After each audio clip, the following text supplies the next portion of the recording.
Welcome into College Football Breakdown with Kelly in Vegas. Find her on Twitter at KellyInVegas. Kelly, how you doing today?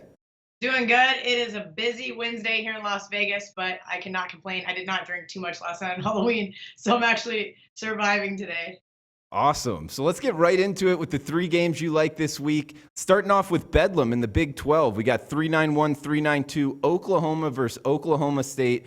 Oklahoma State laying 2.5 pretty much across the board at SBR odds right now. If you shop around and you like the Oklahoma side, you can find 3 at Bet Online. Looks like 76 the total. This one on FS1, 4 o'clock Eastern time. How you looking to bet this Big 12 matchup?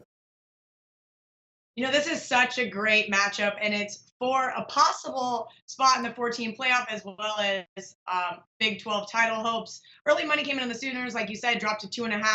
But I'm not buying the Sooners of the right side here. This Cowboys team is great. They have the number 2 pass offense in the country, number 5 scoring offense. We all know it's going to be a high scoring game, but I think the books have officially adjusted on these Oklahoma owners or over, excuse me. But I am leaning towards the Cowboys here. Sooners are 2-6 on the road in their last 8 games against the number. Oklahoma State, as you know, has only dropped one game of their last 8 games at home, and that was to TCU.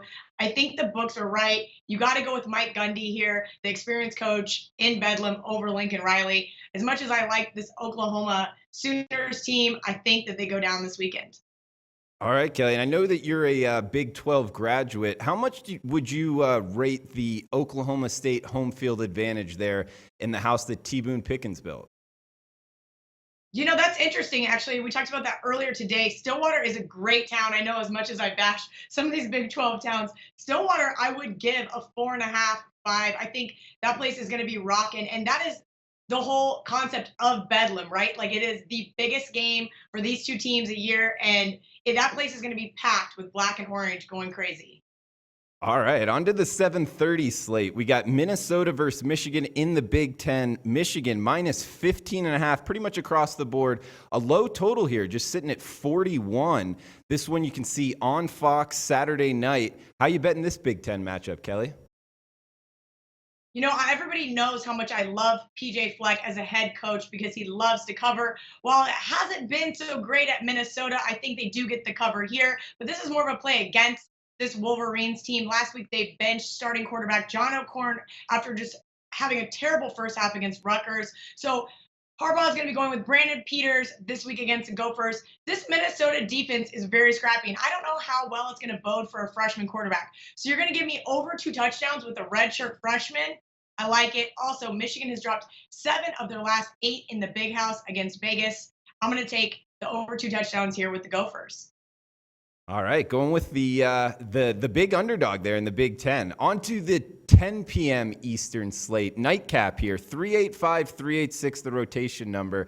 In the Pac-12, the Oregon Ducks going to Washington, and it looks like Washington laying 17.5 at 5 dimes, 18.5 at Bet Online. So a little opinion here on the books. Make sure to shop around at SBR odds for the best number. 53 the total. This one on FS1, the nightcap here, 10 p.m. Eastern kick. How you looking to bet this one, Kelly? I played this one yesterday. I got a much better number, but I still like this Oregon team. This line was so inflated after Washington just absolutely dominated UCLA last week. The Sharp guys beat up this number, but I still like the Ducks here.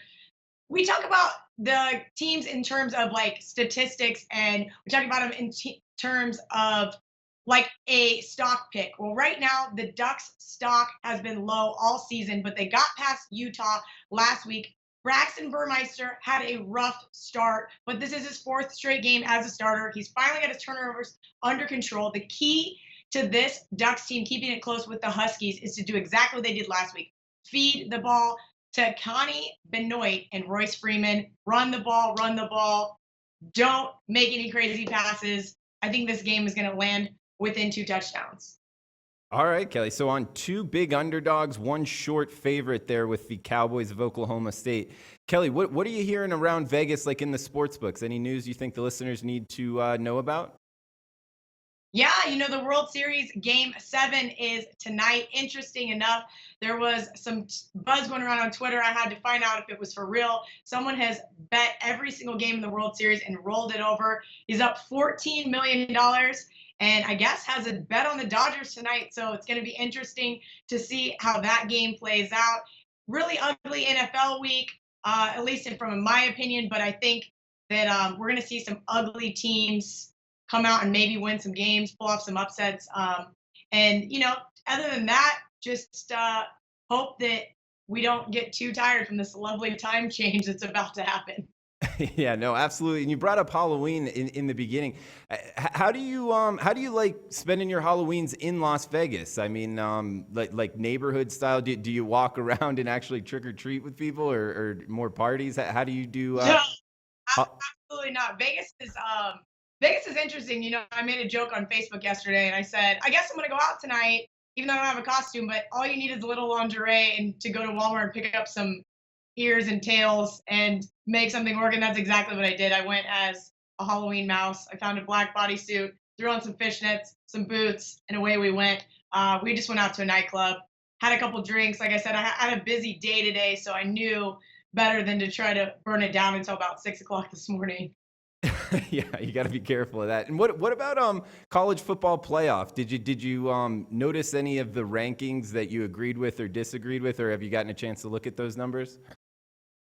So I do agree with them putting Georgia as number one. I think Georgia has the better resume here. I'm shocked that they did it because everybody's so high on Alabama every single year. But I like Georgia as the number one spot. I think that win over Notre Dame now looks so much better than it once did, and I'm interested to see this SEC championship game because we know that's probably who's going to be playing each other. And hopefully only one SEC team gets into the top four playoff. Maybe somebody else sneaks in there. Yeah, and would you say that a two-loss team makes this college football playoff if you had to say yes or no right now?